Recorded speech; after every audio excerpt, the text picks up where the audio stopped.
बिस्मिल्लाहिर्रहमानिर्रहीम अस्सलामु अलैकुम वरहमतुल्लाहि वबरकातुहू। किसी भी अहम खबर पे बात करने से पहले जरा ये चेक कर लें। ये है अवाम का वो जोश, वो जज्बा और वो तादाद जिसको देख के आप भी इनकी थर थर टांगे कांप रही हैं। ये वर्कर्स कन्वेंशन आपको डिफरेंट इलाकों में नजर आ रहे हैं, बुनेर में, बन्नू में, मर्दान में। अगर वर्कर्स कन्वेंशन अवाम की इतनी बड़ी तादाद ला रहे हैं तो अगर जलसे हो गए तो क्या होगा, ये जरा चेक करें। ये देखें, शेर अफजल मरवत एक वर्कर्स कन्वेंशन से खिताब कर रहे हैं। ये चंद सेकंड का क्लिप देखें, आपको पता चलेगा कि ये वर्कर्स कन्वेंशन में कितनी तादाद में लोग आए हुए हैं और ये वो वक्त जब जबर जुल्म अपनी इंतहाओं को छू रहा है।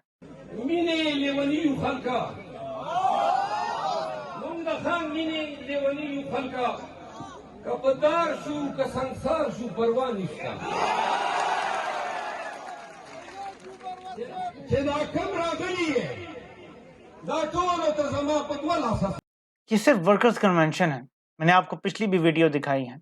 मारा जा रहा है लोगों को घरों में घुस के। गुलजफर खान है, उनके 9 साल के बेटे को, जो आई थिंक स्पेशल चाइल्ड है, उसको ले गए उठा के, उससे प्रेस कॉन्फ्रेंस करवाना चाहते हैं। इस कदर जुल्म और जबर के बावजूद लोगों ने झुकने से, जमीनी खुदाओं को सजदा करने से इनकार कर दिया है। लोग अपने हक के लिए डट गए हैं। यही वो तकलीफ है जो बंद कमरों में कुछ लोगों की नींदें हराम किए हुए है। बात यहां खत्म नहीं होती, ये जरा सुने। जुनैद अकबर, जिन पे जुल्म के पहाड़ तोड़े गए हैं, जिनको पकड़ के सर्दी की रातों में ठंडी जमीन पे बगैर कोई चादर, कोई कंबल, कोई रजाई दिए पूरी पूरी रात वहां बिठाया जाता है, लेकिन वो बाहर आके क्या कह रहे हैं, जरा ये भी सुनते जाएं। अभी जो 20 बंदे जो है जिसने पार्टी छोड़ी, इसके एक एमएनए के 2 बेटे मेरे बच्चे के साथ थे और वो कह रहे थे कि लोग उस पे हंसते हैं लोग। और मेरे 6 जुमात का बच्चा कह रहा था, अपनी वालिदा से कह रहा था कि अगर मेरी बाप इस तरह की हरकत करते तो मैं खुदकशी करता। पाकिस्तान की तमाम बहनों भाइयों से रिक्वेस्ट करता हूं, अगर ये मेरे साथ पहले भी तशद्दुद किया, ज्यादती की, दोबारा करेंगे, दीर में करेंगे, स्वात में करेंगे। सब ने 2-2 रकात नफल पढ़ने हैं मेरे लिए, और इस बात के लिए पढ़ने कि जुनैद पर अगर कभी टूट जाए, जुनैद ब्लैकमेल हो जाए, तो अल्लाह ताला जुनैद को जिंदा जो है जेल से न लेके आए। अल्लाह पाक करे अगर मैं बेगैरती करूं खान से, अगर मैं खान को छोड़ूं, तो मेरी आप लोगों से रिक्वेस्ट है कि मेरे लिए दुआ करे कि मैं जिंदा वापस ना हूं। लोग इस हकीकी आजादी के लिए जान देने के लिए तैयार हो गए हैं। लोगों के छोटे छोटे बच्चे, अब 5वीं 6ठी का बच्चा, वो कह रहा है कि अगर मेरे वालिद ने ये हरकत की होती, यानी बुजदिली दिखाई होती और खान को छोड़ दिया होता, तो मैं खुदकुशी कर लेता। जिस बंदे को लेकर जा रहे हैं उसे पता है उस पर रात को फिर तशद्दुद होगा, वो फिर भी यही कह रहा है कि मैं ये बेशर्मी और बुजदिली दिखाने से पहले ये चाहता हूं कि आप दुआ करें कि मुझे मौत आ जाए, लेकिन मैं ऐसी बुजदिली ना दिखाऊं। और यही वो सोच है जिसकी वजह से घबराए बैठे हैं। पहले क्या होता था, एक पार्टी की हुकूमत खत्म की, एक मखसूस लोटों का टोला था 30-40, वो उठा के दूसरी पार्टी में डाले, अगली हुकूमत दूसरी पार्टी की आ गई, फिर उसकी हुकूमत गिराई, वही मखसूस 30-40 लोगों का टोला इधर डाल दिया, इधर उधर होता रहा। लेकिन अब ऐसा हुआ है, इमरान खान की मकबूलियत इतनी ऊपर चली गई कि वो जो मखसूस टोला था ना, जिसको जिधर ले जाते थे वो जीत जाते थे, उसकी अहमियत, उसकी हैसियत खत्म हो गई है। इमरान खान का खंबा भी इस 40 के मखसूस टोले को शिकस्त देने के लिए तैयार बैठा है। अवाम इन सारे टोलों को शिकस्त देने के लिए तपे बैठे हैं, तैयार बैठे हुए हैं। कोई इलेक्टेबल नहीं रह गया पाकिस्तान में, सिर्फ पार्टी का वोट चलेगा, सिर्फ बल्ला चलेगा, और ये चीज है जिसकी वजह से सब घबराए हुए हैं। और घबराहट में वो काम कर रहे हैं कि आपको याद होगा इमरान खान ने एक बार कहा था, जो बड़ा उनका जुमला मशहूर हुआ है, कि एक तो ये पढ़े लिखे नहीं है, ये कोशिश भी नहीं करते इल्म हासिल करने की। नैब ने इतना बड़ा ब्लंडर मारा है जो रेफरेंस दायर किया है अलकादिर ट्रस्ट केस में। ये जरा आप फैसला पढ़ें, जस्टिस काजी फायदीसा साहब ने जो लिखा है कि क्योंकि ये केस अदालत में चल रहा है, यही अलकादिर केस की बात हो रही है, तो हम इसके बारे में किसी किस्म का कोई कमेंट, कोई राय नहीं देंगे, ये उन्होंने वाजे किया है। लेकिन नैब ने इसी फैसले का ये हिस्सा, जिसमें लिखा हुआ है रॉबिंग पीटर टू पे पॉल, ये डाल दिया है इमरान खान के रेफरेंस में। अब ये इमरान खान के वकला को फुल टॉस दे दिया नैब ने। ऊपर से नैब ने को मेरे ख्याल में 50 के करीब या 50 से ऊपर गवाह डाल दिए हैं बीच में। नैब के एक एक गवाह के ऊपर 8 क्योंकि मुल्जिमान रखे गए हैं, हर मुल्जिम का वकील अपनी अपनी जिरा करेगा। हर मुल्जिम पे अगर 2-2 3-3 दिन भी जिरा हो तो ये 59 विटनेसेस रखे गए हैं, हर कोई अपना अपना इल्तवा लेगा। 8 मुख्तलिफ मुल्जिमान डाल दिए गए हैं बीच में। तो इस केस में से तो अलकादिर ट्रस्ट केस में से समझेंगे कुछ भी नहीं निकलेगा। अभी ये केस एक ऐसा केस हो सकता है जो मुझे ऐसे लगता है कि ये प्लान बी के तौर पे बनाया गया है। और वो क्या है, नैब का चेयरमैन अपना बंदा लगा दिया गया है, ठीक है जी। नैब चेयरमैन सिर्फ एक सूरत में हट सकता है, या उसकी मुद्दत पूरी हो जाए या उसके खिलाफ सुप्रीम जुडिशल काउंसिल में रेफरेंस जाए और वहां से फैसला होके आए, तो बाकी कोई तरीका नहीं है। तो ये प्लान बी तैयार किया जा रहा है। मुझे ऐसे लगता है कि अगर सब कोशिशों के बावजूद, सब जुल्म के बावजूद, धांधले के बावजूद भी अगर पीटीआई की हुकूमत आ जाती है और इमरान खान की वापसी का कोई चांस बनने लगता है, तो ये एक तलवार लटका के रखेंगे इमरान खान को इन लाइन रखने के लिए।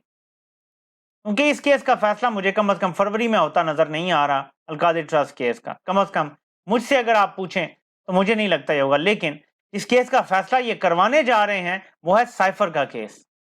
उसका डेफिनेटली 100% मैं आपको बता सकता हूं कि इलेक्शन से पहले ये फैसला करवाने की पूरी कोशिश करेंगे। इंदिया भी दे दिया है जज ने कि 4 हफ्तों के अंदर अंदर मैं फैसला सुना दूंगा। एक वक्त था कि पाकिस्तान आलमी सतह पे अपना खोया हुआ मकाम हासिल कर रहा था, लेकिन अब हमें इस पाताल में फेंक दिया गया है। निचली तस्वीर में आपको नजर आएगा वही समिट है, middle east green initiative summit.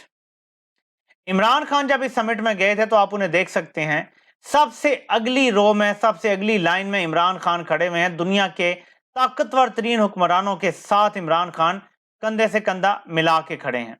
अगर आप नीचे देखें तो काकड़ साहब आपको सबसे पिछली लाइन में, या आपको तीर का निशान नीचे नजर आ रहे हैं, जबकि नरेंद्र मोदी को सबसे अगली लाइन मिली है। यह है वो पाकिस्तान का मकाम जो हमसे छीनने के लिए इमरान खान को हटाया गया है। इसमें बैरूनी ताकतें भी और अंदरूनी ताकतें भी शामिल हैं। बैरूनी ताकतों को तो इमरान खान इसलिए बुरा लगता है कि वो पाकिस्तान के लिए अच्छा था, लेकिन कुछ अंदरूनी ताकतें सिर्फ जेलस थी। ये बोने हैं ना, बोने, इनको ये लगता था यार इसका कद इतना बढ़ गया है कि यार वो हुक्मरान भी डायरेक्ट इसके करीब हो जाएंगे। जो हम पे 76 साल से रिलाई कर रहे हैं वो खत्म हो जाएगा। चीन डायरेक्ट सिविलियन हुकूमतों के साथ डील करना शुरू कर देगा। और अगर यहां से बात यूरोप और अमेरिका तक पहुंच गई तो हमारी मोनोपोली तो खत्म हो जाएगी। और फिर बोनो ने फैसला किया कि इस बंदे को ना सिर्फ हटाना है बल्कि इसको वापस भी नहीं आने देना। और ये बात इमरान खान को पता थी। जब इमरान खान को निकाला गया, इमरान खान के साथ जो आज हो रहा है ये उन्हें तब ही पता था। इसीलिए इतनी बड़ी मूवमेंट अवाम की अल्लाह की मदद से उन्होंने उठाई कि पूरी रेजिस्टेंस दी गई। ये नहीं कि हथियार डाल दो नवाज शरीफ की तरह, क्यों निकाला कर दो, बल्कि उन्होंने बताया कि मुझे क्यों निकाला, ताकि एक मूवमेंट बने। और फिर पाकिस्तान ने देखा कि तारीख की सबसे तगड़ी मूवमेंट चली और तकरीबन 2 साल से चल रही है। अभी मैंने आपको विजुअल दिखाए हैं कि ये मूवमेंट ना कोई खत्म कर सकता है ना इसको दबा सकता है। इस मूवमेंट की आखिरी मंजिल सिर्फ जीत है और इस जीत के रास्ते में कोई भी ताकत नहीं आ सकती। जहां पे इमरान खान ने एक जबरदस्त चाल चली और एक निगरान पार्टी के चेयरमैन का ऐलान किया, वहीं पे कंपनी ने भी एक बड़ी खतरनाक चाल चली है। पार्टी के सो कॉल्ड बानी मेंबर अकबर एस बाबर अचानक पार्टी के किसी दफ्तर पहुंच जाते हैं। मुझे जो समझ आता है कि उनको बीच में ये रखना डालने के लिए, खराबी पैदा करने के लिए भेजा गया है कंपनी की तरफ से। एक तो ये कि वो चेयरमैन का इंतखाब लड़ने के लिए उम्मीदवार बन के खड़े हो जाएं, और दूसरा ये कि ये जो इंतखाबी अमल हो जाए ना, और इसकी रिपोर्ट जब इलेक्शन कमीशन में जानी है, ये वहां दरख्वास्त दे दें और कहें जी कि ये इलेक्शन का अमल दुरुस्त अंदाज में नहीं हुआ, सिर्फ कागजी खाना पूरी हुई है, ताकि तरीके इंसाफ से बल्ले का निशान ले लिया जाए। तो जिस बंदे को 2014 में कंपनी ने लॉन्च किया था, इमरान खान मैनेज नहीं हो रहा था, धरना खत्म नहीं कर रहा था, जबकि आपको याद होगा उस टाइम जनरल राहिल शरीफ से इमरान खान की और तारुल कादरी साहब की फर्दन मुलाकात हुई थी। उन्होंने इमरान खान को कहा था आप धरना खत्म कर दें, लेकिन इमरान खान ने धरना खत्म करने से इनकार कर दिया था। जिसके बाद धरना खत्म करने के लिए फिर एपीएस का सानिया हुआ था। आपको ये सारी बातें पता हैं अच्छी तरह से। फिर फजलुर रहमान ने कहा था कि देखा जैसे नाक से मक्खी उड़ाते हैं ऐसे हमने धरने को उठा के परे फेंका है, हालांकि वो एपीएस की वजह से खत्म हुआ था। सारी कहानी सोचें तो आपको समझ आ जाएगा कि दोबारा अकबर एस बाबर को लॉन्च करने वाले कौन हैं। तो इस बड़ी साजिश पे لوگوں کو بڑی گہری نظر رکھنی پڑے گی. عمران خان کو بھی بشک وہ جیل میں ہے بڑی گہری نظر اس پہ رکھنی پڑے گی، کیونکہ ان تک معلومات تو پہنچتی ہیں اور ان کے کیسز اتنے ہیں کہ تقریباً روز نہیں تو ہر دوسرے دن وکلاء کی ان سے ملاقاتیں ہوتی ہیں، فیملی کی ان سے ملاقات ہوتی ہیں. تو ان ملاقاتوں میں ان تک کریکٹ معلومات پہنچنی چاہیے اور ان کو کلیئر لائے عمل دینا چاہیے کہ ایسے بندے کو جو آ کے ہائی جیک کرنے کی کوشش کرے یا کوئی بڑا مشن لے کر جو آیا ہے اس کو کیسے ناکام بنانا ہے. ہر چیز کے لیے تیار رہیں، کیونکہ یہ آپ کو کسی صورت بھی بلے کے نشان پہ نہیں لڑنے دینا چاہتے. ان کی کوشش پوری ہوگی. آپ نے اپنی طرف سے قانونی کارروائی کر دی ہے، لیکن یہ بیچ میں کوئی نہ کوئی رکھنا ڈالیں گے اور رکاوٹ پیدا کرنے کی کوشش کریں گے، اور معاملہ شاید پھر ہائی کورٹ اور سپریم کورٹ تک ہی جا کے حل ہوگا، اور تب تک الیکشن میں بڑے پرابلم ہو سکتے ہیں تحریک انصاف کے لیے. ہر قدم پھونک پھونک کے اٹھانا پڑے گا، کیونکہ جو مخالف قوتیں ہیں ان کے عزائم پاکستان کے لیے بہت خطرناک ہیں، اور جو بھی پاکستان بچانے کی کوشش کرے گا اس ٹائم وہ ان کا دشمن ہوگا، اور اس کے ساتھ وہ کسی قسم کا بھی ظلم جبر بے ایمانی کرنے سے گریز نہیں کریں گے. آپ سے انشاءاللہ پھر ملاقات ہوتی ہے. اللہ پاک آپ سب کا حامی و ناصر ہو. آپ سب کے سننے کا بہت بہت شکریہ.